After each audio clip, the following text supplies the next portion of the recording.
Buenos días, vamos a ver el paso 12 de nuestro proyecto Quiz, donde introducimos el mecanismo de validación de entradas, por el cual, si uno no mete lo que nosotros hayamos especificado en el campo de un formulario, nos levanta una excepción. En este campo de validación, cuando vayamos a crear una pregunta, nos sale el formulario de creación de preguntas, y hemos introducido una función de validación o un mecanismo de validación, de forma que si o la pregunta o la respuesta están vacíos, es decir, no se ha introducido nada, no crea esto de aquí, sino que lo que hace es volver a sacarnos el cajetín o el formulario de creación de la pregunta, indicando o con un mensaje de error que debemos corregir la pregunta porque falta la respuesta, en este caso, que es lo que no habíamos rellenado.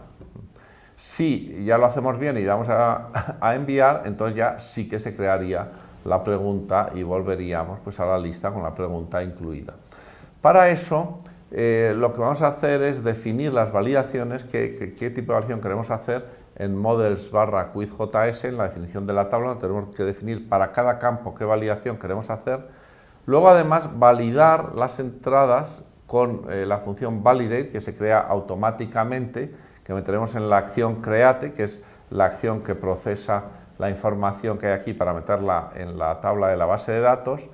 Añadiremos la presentación de los errores en layout.js para que nos salgan aquí. Esto se hace a través de layout.js. Cambiaremos un poco los estilos y bueno, pues ajustaremos el tema del paso de parámetros en todas las acciones de controladores para que esto funcione correctamente. Y por último, cuando esté hecho, pues guardaremos versión para que todos los cambios que hemos hecho aquí se nos guarden en la historia del proyecto.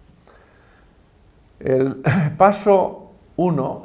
consiste en definir qué tipo de controles queremos realizar sobre los campos de la tabla quiz. Entonces, la tabla quiz, que teníamos campos pregunta y respuesta, que antes simplemente definíamos el tipo de contenido que va en ellos, que era dataTypesString, ahora pasamos a definirlos de esta forma de aquí. Definimos que type es dataTypeString, ahora hay que especificar todo lo que queramos hacer como un objeto con los diversos campos, y que el type sea dataTypeString es equivalente a lo que teníamos anterior. Además, le ponemos aquí que en lo referente a validación, en validate,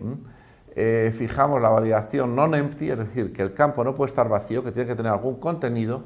y que el mensaje de error que enviaremos es falta pregunta, porque estamos aquí en el campo de preguntas, si alguien intenta meter en la base de datos algo que esté vacío. En la respuesta hacemos lo mismo, pasamos a transformar el dataTypesString a un objeto que tiene el primer elemento, el type, que es el mismo que tenía anteriormente, el mismo que tiene la pregunta, porque es un string básicamente, y en el validate pues también non-empty, porque queremos que no esté vacío, y además ponemos un mensaje que en este caso es ligeramente diferente, y es que falta respuesta, porque este es el mensaje asociado a la respuesta y el falta pregunta asociado a la pregunta. Hecho esto, tenemos que modificar el controlador,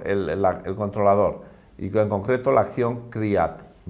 Ya hemos modificado la tabla quiz y ahora vamos al controlador y modificamos esto. ¿Qué tenemos que hacer? Pues, bueno, construimos el objeto quiz de la misma forma, extrayendo pregunta y respuesta del body y a base del convenio del nombre de los parámetros, con la función build, construimos ese objeto quiz. Y ahora lo que hacemos es a ese objeto quiz le aplicamos la función validate, que es una función que construye automáticamente SQLize y que bueno, se conecta también utilizando las promesas con el método den de las promesas, que invocará este manejador de aquí, esta función, pasándole el código de error, si es que hay error, con errores como estos, que hemos puesto que nos debe indicar cuando la validación indique que lo que está metiendo no es correcto, y con eso pues podremos generar esta información de aquí. Entonces, validate, si todo va correcto, pues dará aquí, el parámetro estará indefinido, entonces nos iremos a la parte else, a la parte de aquí, y tenemos el código que teníamos anteriormente, que es simplemente guardar el objeto en la base de datos, con lo cual estaríamos en el caso anterior. Pero si hay un error, y en este caso un error de validación, que se nos va a pasar a través de este objeto de error de esta función, entonces entraríamos en la parte if, y aquí lo que hace es resRender quizzes new, es decir, el editor de la otra vez, el editor para la creación, el formulario para la creación de preguntas, pasándole aquí pues el quiz y luego además los errores. Un parámetro errores que es este error que nos ha llegado .errors, que es donde viene el array o la matriz de errores que han ocurrido en las validaciones de esa entrada. Como aquí solo habría ocurrido el error de falta respuesta, pues solo estaría, digamos, falta respuesta como uno de los errores. Y de esta forma entonces renderizamos aquí el formulario. Aquí detrás, si no, haríamos el redirect a la lista de quizzes, porque ya se habría metido en la tabla, pero aquí volvemos al mismo formulario del que veníamos. La validación, bueno, las funciones de validación como el notEmpty los tiene definidos SQLize, perdón. Aquí tienen información sobre todo lo relativo a la validación, que como ven hay muchas posibles funciones de validación porque son muy útiles en los campos. Aquí hemos puesto simplemente una muy sencilla, que es interesante porque, bueno, cuando uno está rellenando funcionarios, muchas veces se le olvida a uno rellenar alguno de los campos, y entonces de esta forma se puede detectar que todos los campos obligatorios tienen algo, poniendo el requisito validation notEmpty en ellos. Pero además hay otros muy útiles, como por ejemplo, pues se puede mirar si es un email, como tiene ahí arriba, si es un URL, y entonces analiza que la sintaxis corresponde con un URL o con un email o con lo que sea, si es una dirección IPv4, IPv6, si es un alfanumérico, si es un número, etcétera, etcétera. Se pueden hacer muchas validaciones. La validación es algo bastante útil y bueno, pues aquí hay una librería que reutiliza SQLize bastante completa, que es otro proyecto diferente que también lo tienen. Si lo buscan en la información, pues lo encontrarán. Para mostrar los errores, lo que hacemos es introducir en Layout EJS, justo en la parte alta de la sección, este código de aquí. Los errores ahora se nos han pasado como un parámetro, es una matriz. Si la matriz es de longitud 0, quiere decir que está vacía y que no hay ningún error. Por eso, este código solo se ejecuta, bueno, pues tal como hemos puesto aquí con este control if al principio, que se cierra aquí, si la longitud de la matriz no es 0, es decir, si hay algún mensaje de error. Si errors length es distinto de 0, ya que 0 es equivalente a false. Entonces lo primero que hacemos es meter el mensaje de arriba en este span, metemos este bloque span, corregir errores, metemos un retorno de línea, después para que en la línea de debajo justo salga el primer error, y luego hacemos un for var i in errors para todos los elementos que hayan en la matriz de errores.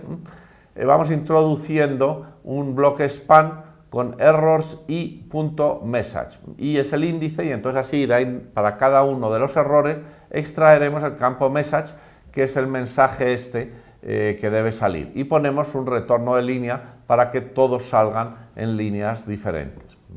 Además hemos hecho una pequeña modificación en los estilos, en navSpan, añadiendo en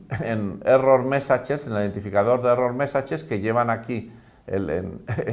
todo este bloque span, el color, un naranjita, con el que se ve, y la font size smaller.